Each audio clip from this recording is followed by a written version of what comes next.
Cette semaine en Eretz Israël, nous lisons la paracha de Emor, qui parle bien sûr, au début de la paracha, de ce qui concerne les lois concernant les Kohanim. L'année dernière, sur cette paracha, il y a eu un cours, que vous pouvez d'ailleurs voir, qui s'appelle « Qui sont les Kohanim ?» Et maintenant, nous allons essayer de comprendre ensemble qu'est-ce que c'est cette Kedusha, cette sainteté qu'ont les Kohanim. Et bien sûr, on va essayer de comprendre ensemble certaines restrictions qui concernent les Kohanim. Et il y a certaines restrictions qui ne sont même pas connues du public. Et pourtant qui sont d'actualité. Pour que vous sachiez de quoi je parle, je vais vous raconter une histoire triste que j'ai vue où il n'y avait aucune solution. Un jour est venu me voir un Kohen qui avait plus de 30 ans, qui enfin avait trouvé celle qui aurait pu être sa destinée. Et ils avaient l'air de s'entendre, tout était très bien. Ils avaient même prévu de se marier. Et voilà que cette jeune fille, en commençant à étudier pour se préparer au mariage, elle découvre une halakha qui l'a empêchée de se marier avec ce monsieur. Et c'est pour ça qu'il est venu, pour voir s'il pouvait y avoir une tolérance quelconque. Et après avoir encore personnellement questionné des Dayanim, qui m'ont juste confirmé ce que le Shulchan Aruch écrit, en fait, que la Torah nous enseigne, qu'il ne pouvait pas se marier avec elle. Pour quelle raison? Sachez que une jeune fille qui, même si une fois elle a eu un rapport avec un goy, elle devient interdite à un Kohen. Quand la Torah dit Isha, Zona, Vahalala, Lo Yikar, les interdictions du Kohen, c'est pas seulement la femme divorcée, il a le droit de se marier avec une veuve mais pas avec une divorcée, d'accord?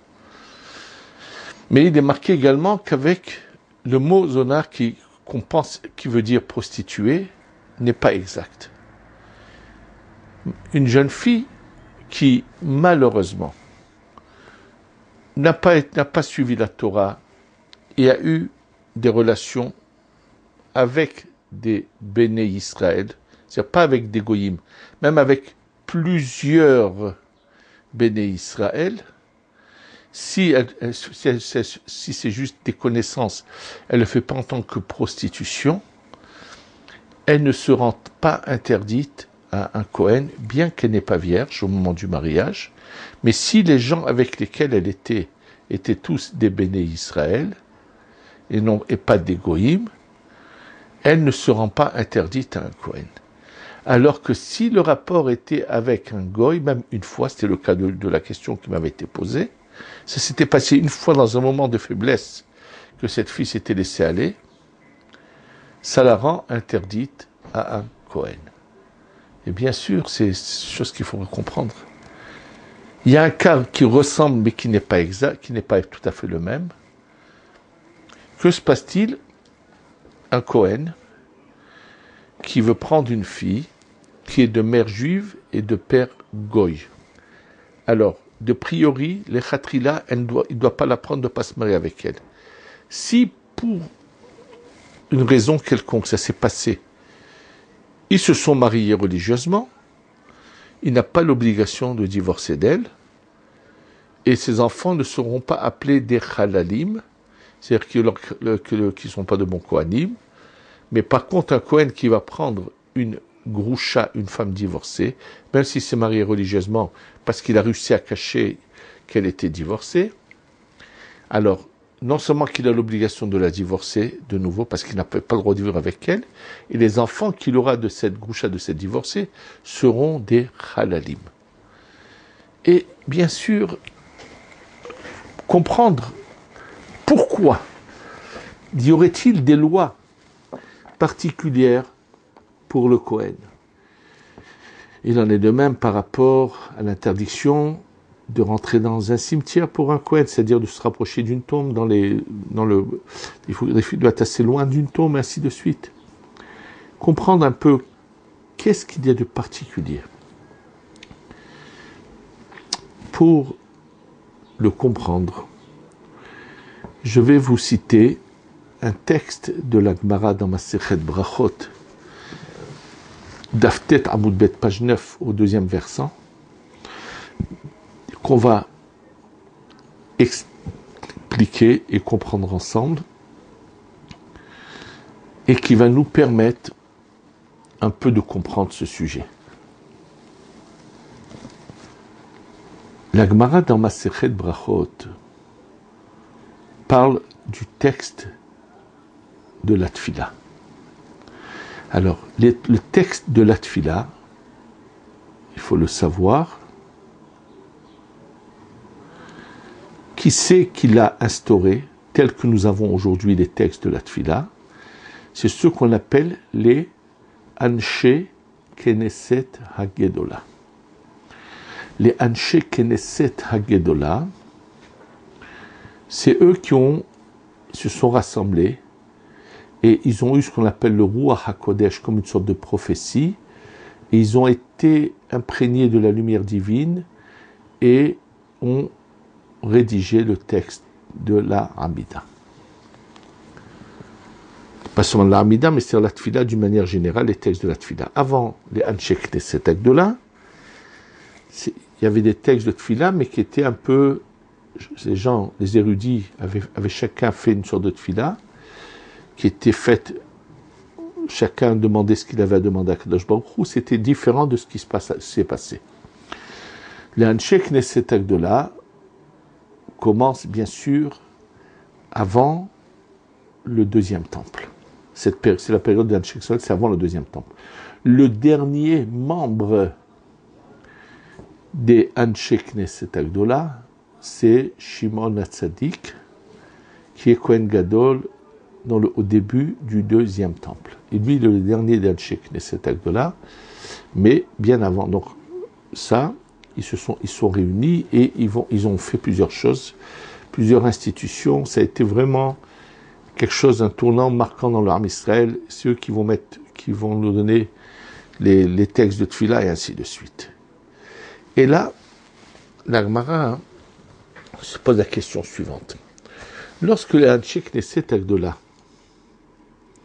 ont instauré la Tfila, à la fin de la Hamida, ils ont mentionné un verset qui se trouve dans les Tehillim, qui est le verset suivant.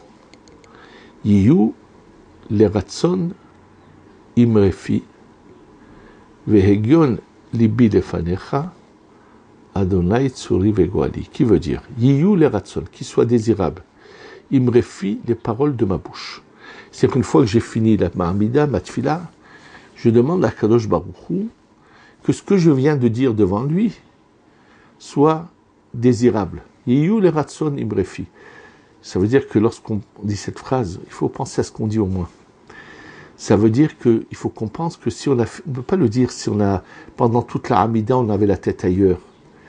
On ne pensait même pas ce qu'on a dit, et puis tout d'un coup, on arrive à la fin de la Tfila, on dit à Kadosh Baruch Hu, tu sais, les paroles sorties de ma bouche soient désirables devant toi. Ça doit nous ébranler, ça, de penser que on demande à Kadosh Baruch Hu que nos paroles que nous avons récitées soient désirables. Alors, ça doit nous obliger à penser, à réfléchir, à faire une fila qui soit vraiment désirable à Kadosh Baruch Hu. En tous les cas, c'est ça ce que ça veut dire. Yu le ratsonim refi. Vehegion libi. Les pensées de mon cœur. Libi defalera devant toi. Dieu, mon rocher et mon délivreur. Et la Gemara dit, mais cette phrase, on pourrait également la dire avant de commencer la Hamida. Avant de commencer la Hamida, On pourrait demander, Akadosh Baruch Hu, je vais venir parler avec toi. Je demande à ce que je vais te dire soit désirable. Les pensées que je vais avoir dans ce que je vais dire soient désirables. Donc on pourrait le dire au début aussi. Et donc on va se poser la question, pour quelle raison les Anshe Knesset d'Agdola ont décidé de mettre ce verset qui se trouve dans les Tehillim à la fin de la Hamida et non pas au début de la Hamida. La Gemara répond, pour quelle raison? Parce que tout simplement, ce verset se trouve à la fin du 18e psaume des Tehillim. Étant donné que la Hamida, on l'appelle Shmona Esre, qui veut dire 18 brachot, donc, étant donné que le roi David a écrit ce verset à la fin du 18e psaume, c'est pour ça que les Anshe Knesset Agdola l'ont mis à la fin de Shmona Esre. D'abord, ça nécessite compréhension. Quel rapport? Ils ont pris la fin d'un psaume. Parce que cette phrase se trouve dans la fin du 18e psaume. C'est ça qui va leur faire mettre à la fin et non pas au début. Ça nécessite compréhension. Mais question encore plus grande que pose Agmara. Agmara dit, mais comment tu nous me dis que c'est à la fin du 18e psaume? C'est pas vrai. Ouvrez le livre de Tehillim. Et vous allez voir que ce psaume, c'est le 19e. C'est le psaume, la Natsam de David, Shamaïm Mesaperim Kevod Elu Maase Yadav Mergid Alakia. Dans tous nos livres de Tehillim, ce psaume, c'est le 19e et non pas le 18e. Donc, qu'est-ce que c'est cette réponse? Qu'est-ce que répond à cette question la Gemara? Ah non, sache que les deux premiers psaumes, c'est qu'un psaume seulement.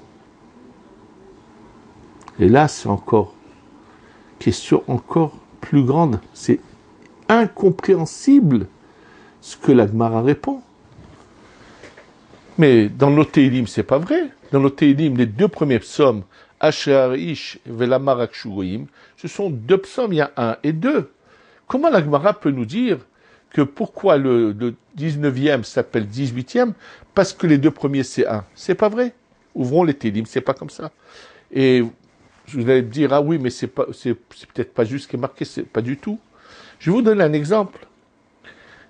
Le Ben Ishraï, Rabbeinu Yosef Chaim, écrit dans ses commentaires sur ces halachot qu'il a écrit dans son livre du Ben Ishraï, il dit par exemple, c'est bien pendant les 2 jours de Rosh Hashanah, celui qui peut arriver à lire 2 fois le livre des Tehillim. Pourquoi? Il dit, dans le livre des Tehillim, nous avons 150 psaumes. Si je lis 2 fois le livre des Tehillim, je vais en lire combien en tout? 300. Le chiffre 300, c'est la valeur numérique du mot kaper, pardonne. Kaf, c'est 20, P, c'est 80, ça fait 100, et Resh, c'est 200, ça fait 300. Or, selon la Gemara, que les 2 premiers psaumes, c'est un seul et ce non pas 2 psaumes séparés, le livre du Tehillim, dans ce cas-là, n'a pas 150 psaumes, il n'en a que 149. Et en lisant 2 fois le livre de Tehillim, j'arriverai à 298 et non pas à 300. Donc, qu'est-ce que la Gemara peut dire que les 2 premiers sont un seul psaume, alors que dans tous les livres de Tehillim que nous avons, et que avait également, les 2 premiers psaumes étaient 2 et non pas en 1. Alors vous allez comprendre que les secrets qui sont marqués là derrière tout cela. Réellement, comment peut-on appeler la Hamida, la Shmona Esre, cette prière que nous récitons debout, qui commence par Adonai Sefatai Tiftah, Ufi Yagi Telatecha, Baruch Ata, et ainsi de suite. Comment peut-on l'appeler 18? Si vous ouvrez votre livre de prière, il y a 19 berachot, il y a 19 bénédictions dans la Hamida et non pas 18. Alors bien sûr, la réponse pour ceux qui le savent, mais elle est facile, mais je vais la dire pour tout le monde. Au moment où les Anshe Knesset Agdola ont rédigé le texte de la Hamida, ils ont rédigé 18 brachot seulement.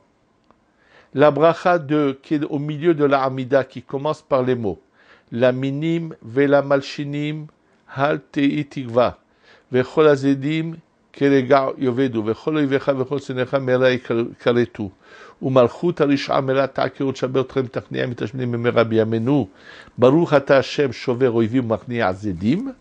Cette bénédiction n'a pas été instaurée par les Anshe Knesset Agdola. Elle n'existait pas dans le livre de prière qui a duré pendant 400 ans environ. Il n'y avait pas, un peu plus de 400 ans même, il n'y avait pas cette bracha. C'est-à-dire que pendant plus de 400 ans, la Hamida ne contenait que 18 berachot. Alors comment se fait-il, comment est-il possible qu'on ait touché au texte? Pourtant, nous savons qu'il est impossible de changer même une lettre dans le texte de la Tefila. Et pas comme aujourd'hui, combien se sont permis de toucher au texte de la Tefila et ont commis des erreurs, même des fois d'imminents rabbanim, qui ont cru qu'ils pouvaient par erreur toucher à certains points du texte et ont écrit des erreurs. Et malheureusement, grand nombre de livres de prière séfarades sont inexacts et sont pas conformes à ce qui a été transmis dans toutes les générations. Et c'est simple à le voir, les séfaradim, surtout d'Afrique du Nord, d'une manière générale, avaient des livres de prière qui avaient été imprimés en Italie depuis 5282. Ça veut dire depuis, on est en 5775, depuis 5282, on a des textes, on sait exactement, on a énormément de livres qui existent encore de toutes les époques qui ont été, et que les nouveautés d'aujourd'hui ne sont en rien conformes à ce qui était marqué dans ces livres, qui étaient exacts de manière générale, sur lesquels même le Harizal s'est appuyé, et combien de changements malheureusement ont été faits. Et je vous le rappelle, c'est la raison pour laquelle, il y a quelques années, j'ai décidé de faire sortir un livre de prière pour, comme on le dit, remettre les pendules à l'heure. C'est-à-dire faire en sorte qu'on ait un livre de prière comme il a été transmis, sans les changements que chacun dans notre génération a voulu rentrer dedans, et qui se sont souvent avérés, qui après se sont bien sûr qui sont avérés fausses, que c'était des erreurs et des rajouts qui n'auraient jamais dû être faits, ou des changements de mots qui n'auraient jamais dû être faits, ou bien des retraits de lettres qui n'auraient jamais dû être faits. En tous les cas, la question donc est encore plus grande. Comment se fait-il que, après plus de 400 ans, on rajoute cette bénédiction qui est la minim ve la malchinim al tikva, qui veut dire que aux incroyants et les dénonciateurs n'auront pas d'avenir, et c'est presque des malédictions à l'encontre des gens qui sont contre la Torah. Or, c'est pas dans nos habitudes, surtout au moment d'une tfila, de dire des mots comme cela. Alors l'Agmara nous explique. En fait, après la destruction du deuxième temple, il s'est passé un phénomène dans le peuple d'Israël où malheureusement, ce qu'il faut le savoir, les réformistes, ça a toujours existé. Les gens qui sont des renégats de la Torah et qui finalement détruisent le peuple d'Israël, ça a toujours existé. Si aujourd'hui aux États-Unis, il y a moins de 2 millions de juifs, c'est évident, bien moins que cela, alors que le nombre dû être, selon toutes les estimations qu'on sait combien de juifs ont quitté l'Europe sont arrivés, 7, 10 millions, 12 millions, je ne sais pas combien de millions de juifs il y aurait dû avoir aux États-Unis, c'est que tout simplement, les premiers réformateurs qui ont commencé en Allemagne, qui ont été les destructeurs du peuple d'Israël, se sont répandus aux États-Unis, mais en nombre inimaginable. Et c'est tout simplement, c'était la porte de sortir pour effacer le peuple d'Israël, puisque c'est ces gens qui ont été des réformistes, leur descendance a oublié qu'ils étaient juifs et se sont assimilés complètement. Et tous ces temples de réformistes aux États-Unis, ce n'est que le pont pour passer vers l'assimilation totale, malheureusement. Ça a toujours existé. Donc à l'époque de Rabban Gamliel, c'est marqué Misherabu Hapikorosim. Il commence à faire des synagogues avec des mœurs romaines, et malheureusement, un nombre inimaginable dans le peuple d'Israël commence à s'assimiler et à aller vers ces tendances réformistes. Et là, Rabban Gamliel reçoit une révélation du ciel qu'il faut écrire une bracha supplémentaire dans la Hamida. Et donc, il choisit le personnage le plus grand de sa génération, qui s'appelle Shmuel HaKatan, et lui dit, toi, tu vas rédiger ce texte. Pourquoi Shmuel HaKatan? Parce que Shmuel HaKatan est un personnage d'une grandeur qui équivaut à celle des Anshe Knesset Agdola, mais à cause de la bassesse de sa génération, il n'a pas d'une manière continue et constante le roi HaKodesh, mais il va le recevoir un instant pour écrire cette bracha. Et après l'avoir écrit lui-même, va plus se rappeler par cœur, puis c'est un moment où il reçoit une sorte, on dit en hébreu Ashra'a, une lumière descend en lui et il écrit cette bracha. Pourquoi? Parce que tout simplement, la tfila que nous récitons, c'est la réparation de l'entachement qu'on a fait à des sphirotes du monde de la Hatzilut. Les sphirotes qui commencent par le Keter et qui se terminent par la Malchut, le Keter qui est la sphira la plus élevée, alors que la Malchut est la sphira la plus petite. Il est évident que les fautes entachent les sphirotes qui sont le plus bas, dont la lumière est faible, c'est elles qui subissent le plus les tâches, ce qu'on appelle le gamme des défauts, des problèmes. Et nous, dans notre fila, c'est réparer ce que les fautes ont pu faire à ces sphirotes. Jusqu'à l'époque de Rabban Gamliel, la sphira du Keter, qui était la sphira supérieure, donc entre guillemets, si on devait la définir par rapport aux autres sphirotes, on l'appellera la sphira c'est les Kohanim des sphirotes, puisqu'elle est au plus haut niveau. De la même manière qu'on a Kohanim, Léviim, Israël, dans les sphirotes, on a le niveau le plus haut, le plus grand luminaire. Et là, lorsque ces faussaires, ces réformistes qui ont une idéologie négative, mauvaise contre Hachem, par leurs pensées mauvaises qui sont pas celles de la Torah, qui veulent faire de la philosophie de la Torah et la transformer à leur manière, vont provoquer que la sphira du Keter va être touchée. Et donc il va falloir la réparer. À la même image, sachez que Yom Kippour, comme il est aujourd'hui, dans la forme qu'il est né à la suite de la faute du veau d'or. Ce qui signifie que, certainement, probablement, Avraham, Yitzhak et Yaakov, nos patriarches, qui appliquaient la Torah, je pense qu'ils avaient une manière différente de faire Kippour de nous, puisque la faute du veau d'or avait également touché un point que nous réparons chaque année à Kippour, qu'eux n'avaient pas besoin de réparer. Donc, c'est dans cette idée. Donc, en fait, pendant 400 ans, on n'avait que 18 brachot dans la Hamida. Et c'est pour ça qu'elle s'est appelée Shmona Esre. Et après plus de 400 ans, est venue une 19e bracha.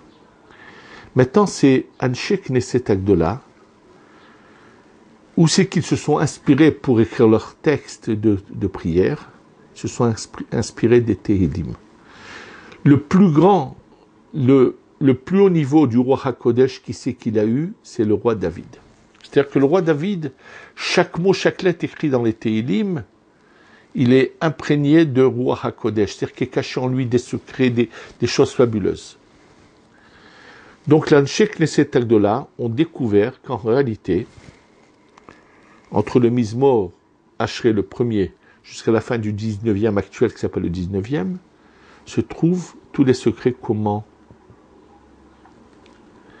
rédiger la Hamida.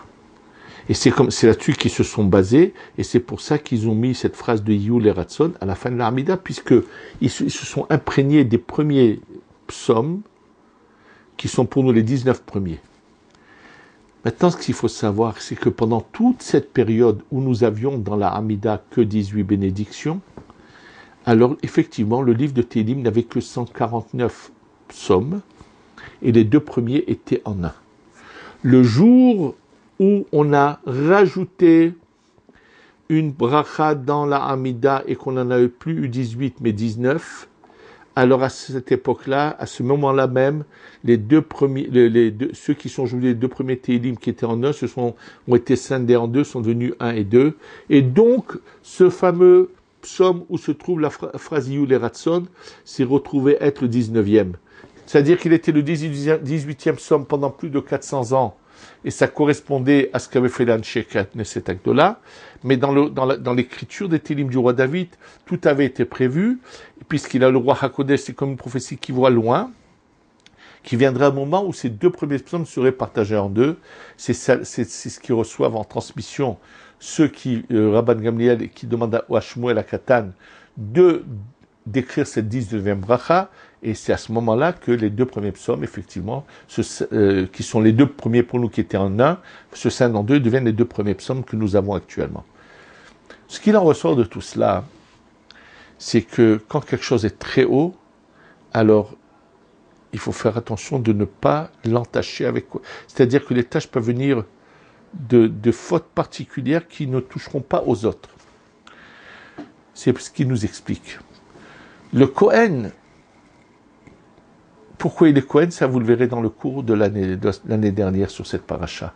Mais le fait est qu'il est Kohen, c'est-à-dire qu'il possède en lui une sainteté qui l'oblige à s'écarter de choses qui pour les autres ne sont pas des problèmes, mais pour lui c'est des problèmes.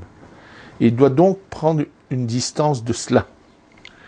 Et donc, une Bat Israël, une fille juive qui a eu un rapport avec un goy, il faut qu'elle sache que sa neshama a été entachée. Et donc, elle ne peut plus offrir cette neshama à un Kohen. Chaque acte a une conséquence.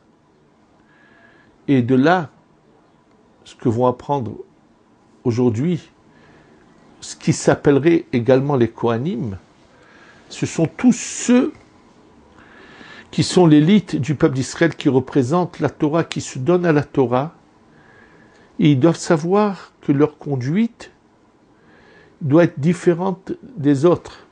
Et combien de distance ils doivent prendre de certaines choses, combien ils doivent faire attention à des détails, que même si les autres ne font pas attention, ce n'est pas grave, et pour eux c'est grave. Comme la Gemara le dit dans Masechet Yoma. Un des Chachamim dit, qu'est-ce que c'est Hilul Hashem, qu'est-ce que c'est profaner le nom de Dieu?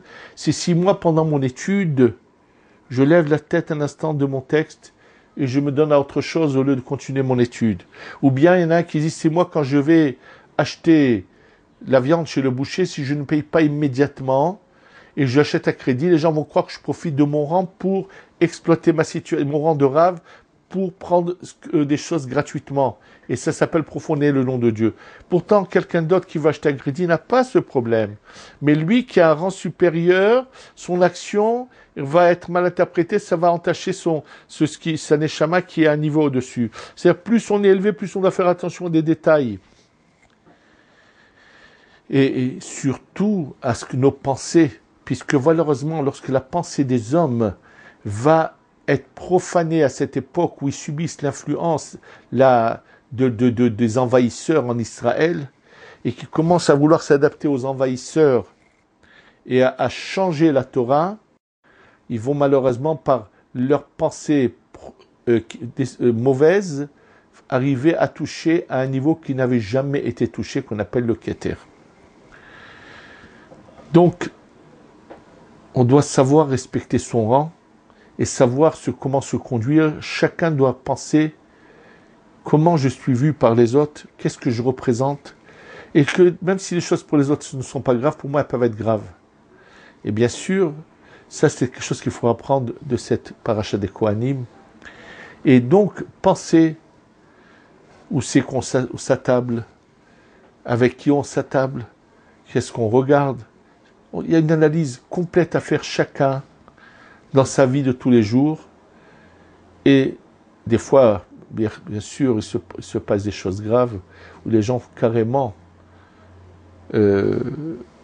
font des choses qui sont vraiment pas selon la Torah. Comme j'entends des fois des gens qui se permettent de rentrer dans des restaurants, pas parce qu'ils vont pas manger de la viande, alors ils pensent que c'est pas important qu'ils soient un restaurant kasher, puisque c'est que de la viande. C'est complètement faux. Ça, c'est carrément des erreurs. Ça, c'est tout le monde qui est interdit. Mais même quand c'est kasher, il y a beaucoup de détails auxquels celui qui respecte la Torah dans ses moindres détails doit faire attention. C'est un exemple parmi tant d'autres. Sa conduite vis-à-vis de son entourage, et ainsi de suite. Donc, quand la Torah nous dit que les Kohanim ne